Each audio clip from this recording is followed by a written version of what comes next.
Latest updates ఎప్పటికప్పుడు పొందడానికి big TV WhatsApp channel follow అవ్వండి. లింక్ డిస్క్రిప్షన్ లో ఉంది. రేవంత్ రెడ్డి ప్రభుత్వం తొలి ఏడాదిలో ఎన్నో అద్భుతాలకు వేదికైంది. అదే ఉత్సాహంతో 2025లోనూ భారీ వరాలు కురిపించేందుకు సిద్ధమవుతుంది. ముఖ్యంగా రైతులు, నిరుద్యోగులకు తొలి ఏడాది రేవంత్ ప్రభుత్వం చాలా మేలు చేసింది. ఒకవైపు రైతు రుణమాఫీ చేసిన సర్కార్ రైతు భరోసా వేసేందుకు సిద్ధమవుతోంది. అటు తొలి ఏడాదిలో 60,000 ఉద్యోగాల భర్తీ చేసిన ప్రభుత్వం ఈ ఏడాదిలోనూ కూడా జాబ్ క్యాలెండర్ ప్రకారం నోటిఫికేషన్లు ఇచ్చేందుకు రెడీ అవుతోంది. అయితే ఇందుకే 2025లో రేవంత్ రెడ్డి ప్రభుత్వం అమలు చేయబోయే కీలకమైన పథకాలేంటి, ఎలాంటి వరాలు కురిపించబోతున్నారు మీరే చూడండి.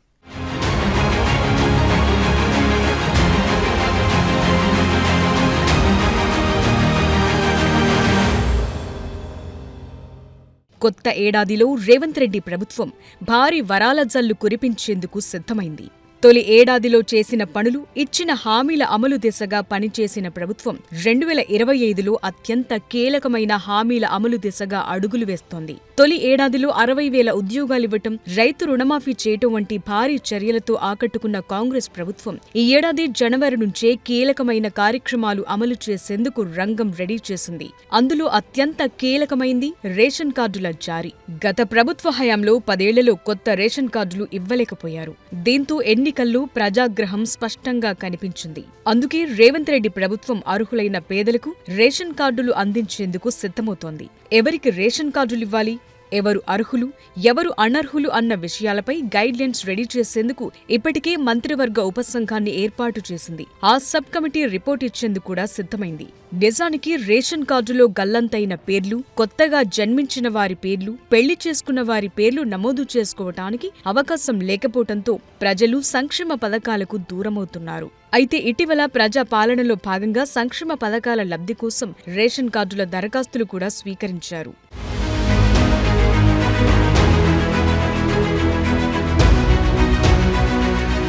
తెలంగాణ సచివాలయంలో జనవరి 4న సాయంత్రం 4 గంటలకు సీఎం రేవంత్ రెడ్డి అధ్యక్షతన కేబినెట్ భేటీ జరగనుంది.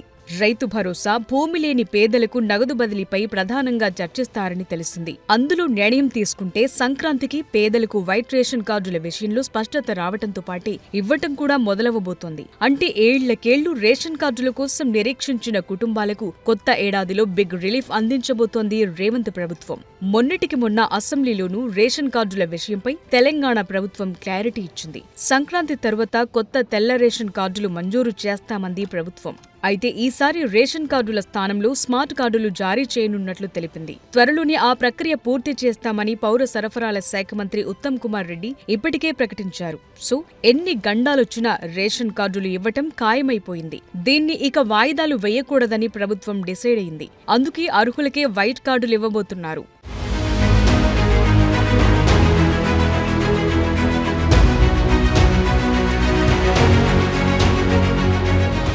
బీఆర్ఎస్ ప్రభుత్వ హయాంలో 2016 నుంచి అప్లికేషన్లు తీసుకోగా 2019లో కొన్ని కార్డులు అందించి ఆ వెబ్సైట్ మూసివేసింది. దీంతో ప్రజాగ్రహం తప్పలేదు. అందుకే ఇప్పుడు రేషన్ కార్డుల విషయంపై కదలిక వేగంగా నడుస్తోంది. రాష్ట్ర ప్రభుత్వం నుంచి వచ్చిన ఉత్తర్వుల ప్రకారం జిల్లాల్లోని సివిల్ సప్లైస్ శాఖ కొత్త రేషన్ కార్డులు జారీకి రెడీ అవుతోంది. గత కొన్ని రోజులుగా అధికారులు అర్హుల జాబితాలను పరిశీలిస్తూ రాష్ట్ర ప్రభుత్వం నిర్దేశించిన కొత్త నిబంధనల ప్రకారం అర్హుల ఎంపికను చేపట్టనుంది.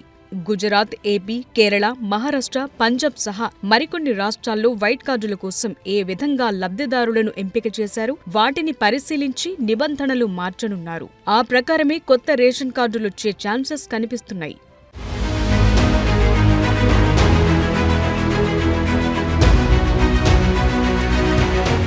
రేవంత్ సర్కార్ ఇచ్చిన హామీల్లో కీలకమైంది ఇందిరమ్మ ఇండ్లు. వీటిని కూడా సంక్రాంతి పండగకు పేదలకు బహుమతి ఇచ్చేందుకు ప్రభుత్వం సిద్ధమవుతోంది. తాజాగా ఇందిరమ్మ ఇళ్లపై అధికారులు లబ్ధిదారులను గుర్తించేందుకు సర్వే చేపట్టారు. ఇందులో భాగంగా కట్టుదిట్టమైన చర్యలు చేపడుతున్నారు. ముఖ్యంగా అసలైన లబ్ధిదారులను గుర్తించేందుకు ప్రభుత్వ అధికారులు ప్రత్యేకమైన చర్యలు తీసుకుంటున్నారు. అందులో భాగంగానే దరఖాస్తు చేసుకున్న వారిలో ఇప్పటి వరకు 40 లక్షల కుటుంబాల సర్వే పూర్తి చేసి మొబైల్ యాప్లో నమోదు చేశారు. త్వరలోనే ఇందిరమ్మ ఇళ్లకు సంబంధించిన వెబ్సైట్, టోల్ ఫ్రీ నంబర్ అందుబాటులోకి తీసుకురానున్నారు. జిల్లాకు ఒక ప్రాజెక్టు డైరెక్టర్ను ఇప్పటికే నియమించారు. రాష్ట్ర ఆర్థిక పరిస్థితి సరిగా లేకపోయినప్పటికీ 4 ఏళ్లలో 20 లక్షల ఇళ్లు నిర్మించి తీరుతామన్న కృత నిశ్చయంతో ప్రభుత్వం ఉంది. ఇందిరమ్మ ఇళ్ల కోసం వచ్చిన 80 లక్షల దరఖాస్తుల పరిశీలన ఈ నెల తొలివారానికి పూర్తి చేయబోతున్నారు. లబ్ధిదారుల ఎంపిక పూర్తి చేసి సంక్రాంతి నాటికి ఇళ్ల నిర్మాణాన్ని ప్రారంభించేలా చర్యలు తీసుకుంటున్నారు. ఇందిరమ్మ ఇళ్ల పథకం కింద మొదటి విడతలో నియోజకవర్గానికి 3,500 చొప్పున రాష్ట్ర వ్యాప్తంగా గరిష్టంగా 4.50 లక్షల ఇళ్లనివ్వాలని ప్రభుత్వం నిర్ణయించింది. ఒక్కో ఇంటి నిర్మాణానికి లబ్ధిదారుకి ప్రభుత్వం 5 లక్షలిస్తుంది. మొదటి విడతలో స్థలమున్న వారికి ఇళ్లు మంజూరు చేయనున్నారు. తొలి విడతలో మంజూరు చేసే ఇందిరమ్మ ఇళ్లకు 7,740 కోట్లు వెచ్చించనున్నారు. సో అన్నీ పకడ్బందీగా సెట్ అయ్యాయి. ఇందిరమ్మ ఇళ్లతో పేదల సొంతింటి కలను ఈ సంక్రాంతి నుంచే నెరవేర్చే బాధ్యతను రేవంత్ ప్రభుత్వం భుజానికెత్తుకుంది.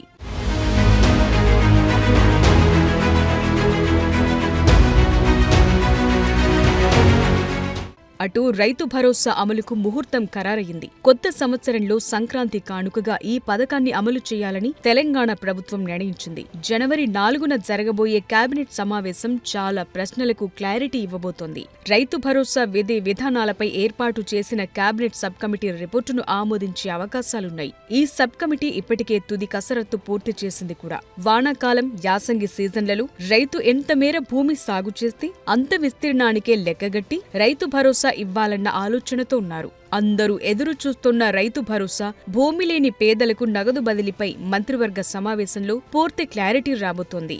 కాంగ్రెస్ అధికారంలోకొస్తే ఎకరానికి 7,500 రూపాయలిస్తామని హామీ ఇచ్చింది. ఈ పెట్టుబడి పథకంలో వృధా లేకుండా సాగు చేసిన భూములకే రైతు భరోసా ఇవ్వబోతున్నారు. అంటే రాళ్లు, రప్పలు, కొండలు, గుట్టలు, రోడ్లు వంటి వాటికి ఖర్చేస్తారు. సాగు చేస్తున్న భూములను మాత్రమే గుర్తించేందుకు ఫీల్డ్ వెరిఫికేషన్, శాటిలైట్ సర్వేలను ఉపయోగించనున్నారు. సో నిజమైన రైతులకు బెనిఫిట్ చేసేలా సంక్రాంతి తరువాత రైతు భరోసా రాబోతుంది. రైతుల అకౌంట్లలో నిధులు జమ కానున్నాయి.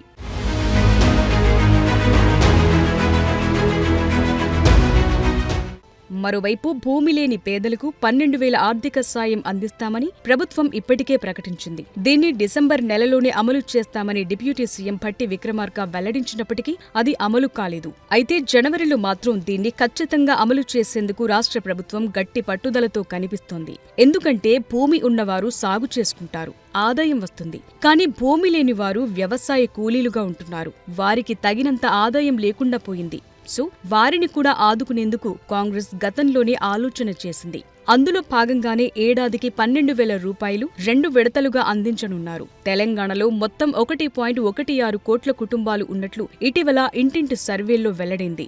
వీరిలో 70 లక్షల మంది రైతులకు భూములున్నాయి. మిగిలిన 46 లక్షల కుటుంబాలకు భూమి లేదని గుర్తించారు. అయితే వీరిలో పేదలను గుర్తించేందుకు జాతీయ ఉపాధి హామీ చట్టం, కార్మిక గుర్తింపు కార్డును ప్రాతిపదికగా తీసుకోవాలని ప్రభుత్వం యోచిస్తోంది. సో అన్నీ కుదిరితే సంక్రాంతికి నిధులు విడుదలవటం ఖాయమే.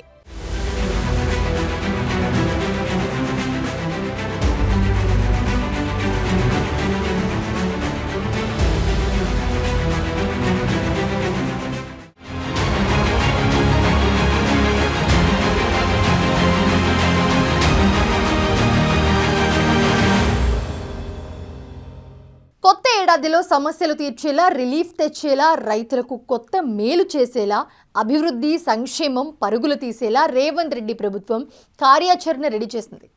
ఇందులో భాగంగా భూభారతి వచ్చింది. భూములకు సంబంధించిన కష్టాలు ఈ ఏడాది దూరం కాబోతూ ఉన్నాయి. రబీ సీజన్ నుంచి వ్యవసాయ యంత్రీకరణ పథకం అమలు కాబోతుంది. బీసీ రిజర్వేషన్లపై క్లారిటీ తీసుకురానున్నారు. జాబ్ క్యాలెండర్ ప్రకారం మరింతగా నోటిఫికేషన్లు రాబోతూ ఉన్నాయి. ఫుల్ డీటెయిల్స్ దీనికి సంబంధించి ఇప్పుడు చూద్దాం.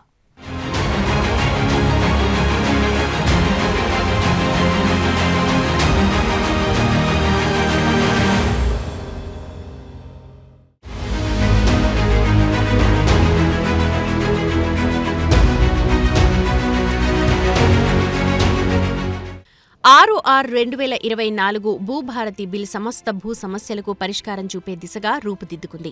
జనవరి 1 నుంచి అమల్లోకొచ్చేసింది. ఇటు ప్రజలు, అటు మేధావుల సూచనలు, సలహాలతో రూపుదిద్దుకున్న తొలి చట్టమిది.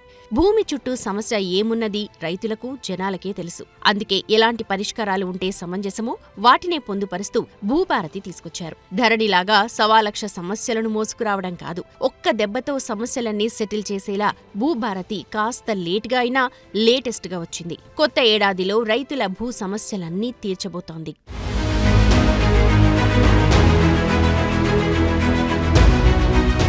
ప్రజలకు రిలీఫ్ ఇచ్చేలా భూభారతి ఉంది. 14 రకాల భూమి హక్కులపై మ్యుటేషన్ పవర్స్ ను మళ్లీ ఆర్డీఓకు అప్పగించారు. 2020 నవంబర్ 10 వరకు ఆన్లైన్లో వచ్చిన సుమారు 9.24 లక్షల సాదా బైనామా దరఖాస్తులకు పరిష్కారం భూభారతి చూపేందుకు రంగం సిద్ధమవుతోంది.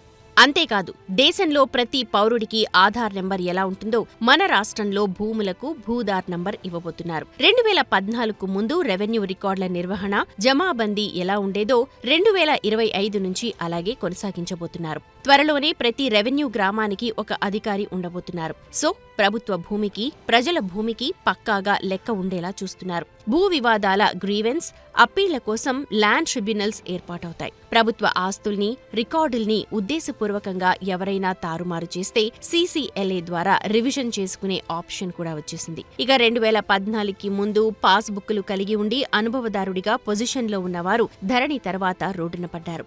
భూభారతిలో పట్టాదారులు, అనుభవదారులు అభద్రతా భావానికి గురికాకుండా, ఎవరి హక్కులకు భంగం కలగకుండా చూస్తారు.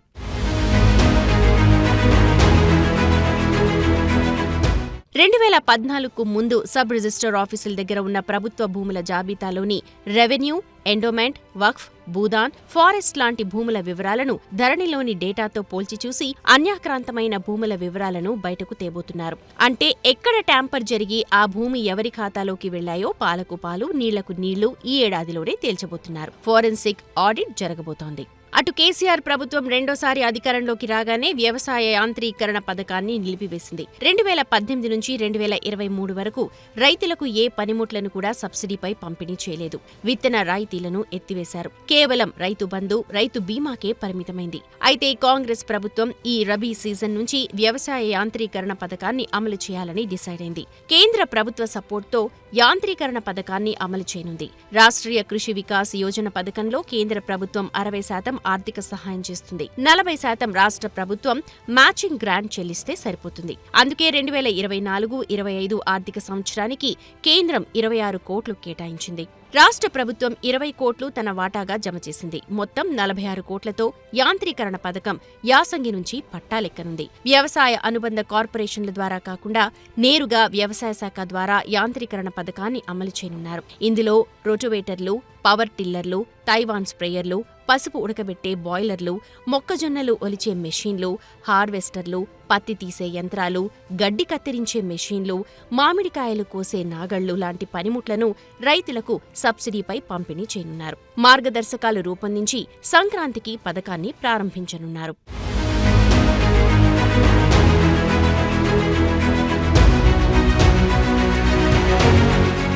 అటు లోకల్ బాడీ ఎన్నికల్లో బీసీ రిజర్వేషన్ల పెంపుపై ఏర్పాటైన బీసీ డెడికేటెడ్ కమిషన్కు కుల గణన లెక్కలు అందాయి. ఆ లెక్కలను పరిశీలిస్తూ తుది నివేదిక సిద్ధం చేసే పనిలో కమిషన్ నిమగ్నమైంది. తుది నివేదికను ఈ నెల 10 లోపు ప్రభుత్వానికి అందజేస్తామని కమిషన్ వర్గాలు తెలిపాయి. బీసీ రిజర్వేషన్ల పెంపుపై ప్రధానంగా సుప్రీంకోర్టు మార్గదర్శకాలను, పంచాయతీరాజ్ యాక్ట్ 2018ను పరిగణలోకి తీసుకుని తుది రిపోర్ట్ని తయారు చేస్తున్నారు. సంక్రాంతి తర్వాత మొత్తం 3 దశల్లో గ్రామ పంచాయతీ ఎన్నికలకు ఎన్నికల సంఘం షెడ్యూల్ రిలీజ్ చేసే అవకాశాలు ఉన్నాయి.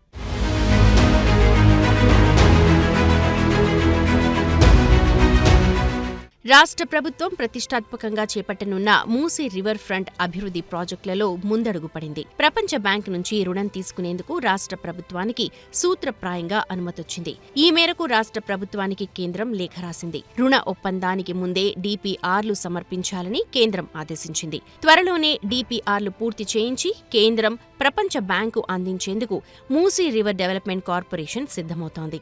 అంటే కొత్త ఏడాదిలో మూసీ పునరుజ్జీవ కార్యక్రమాలు పట్టాలెక్కడం ఖాయంగా కనిపిస్తోంది. మూసీలో మురుగు కలవకుండా పెండింగ్ ఎస్టీపీల నిర్మాణాన్ని వేగంగా పూర్తి చేయబోతున్నారు. ఆ ప్రకారం మూసీలోకి మురుగు ఆగిపోతే మిగతా పని షురూ కానుంది. మూసీ నది పరివాహక ప్రాంతాన్ని ఫేజ్ 1లో నార్సింగి నుంచి బాపుఘాట్ వరకు 21 కిలోమీటర్ల మేర అభివృద్ధి చేయనున్నారు. సో కొత్త ఏడాదిలో మూసీ కథ మార్చేయబోతోంది సర్కార్.